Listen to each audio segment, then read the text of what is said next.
There are several declared weed species of thistle commonly found on roadsides and throughout paddocks and disturbed areas in Tasmania. These thistles are declared weeds as they compete heavily with pasture and aggressively invade bare ground. Here we are focusing on the 4 common declared thistles. These are the Californian, slender and winged slender, saffron, and nodding thistle. The nodding thistle has longer, narrower leaves and large, dark purple flower heads that droop. Californian thistles are extremely crinkly looking plants with very shiny leaves and pink purple flower heads. Saffron thistles have long, sharp leaf points compared with the others and a bright yellow flower head. Winged slender and slender thistles are the most easily confused with the Californian thistles, but they have different shaped flower heads, longer and thinner, and very flat stems leading to the flower head. Seeds from the saffron and nodding thistle can remain viable in the soil for 10 years or more, and Californian thistles have a trick up their sleeve. They spread from seed and have long-lived underground root structures called rhizomes, which allow them to quickly take over large areas, lying dormant over winter and flourishing again in the spring. The best control methods for each of the 4 thistles are much the same, but depend on the size of the infestation and the site.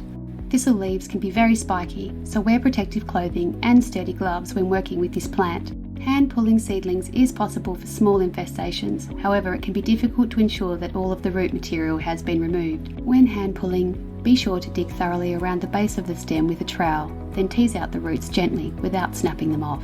We find that herbicide application is the most effective way to control thistle infestations.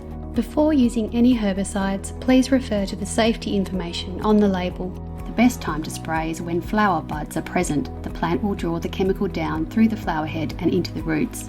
With Californian thistles, if you just spray the foliage, only that will die, while the root will continue to stay alive and grow. The key window for spraying thistles is generally from autumn through to late spring. However, a good rule of thumb is to spray as soon as the first flowers are seen and well before any seeds start developing. We use Lontrel and a good quality wetting agent like MCPA-amine, which helps the chemical penetrate the plant more effectively.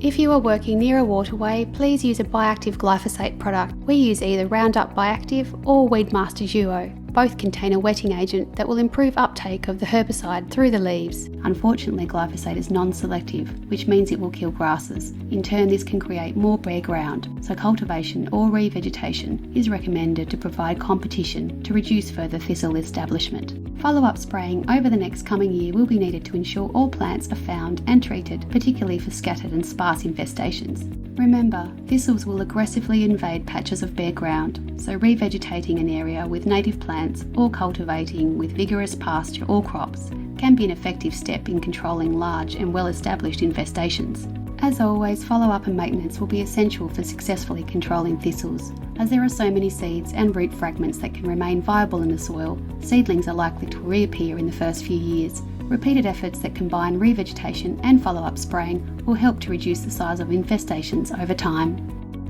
If you would like any more information about weed control, please contact the Derwent Catchment Project. This Tasmanian Declared Weed series is proudly funded by the Tas Network's Community Partnerships Program.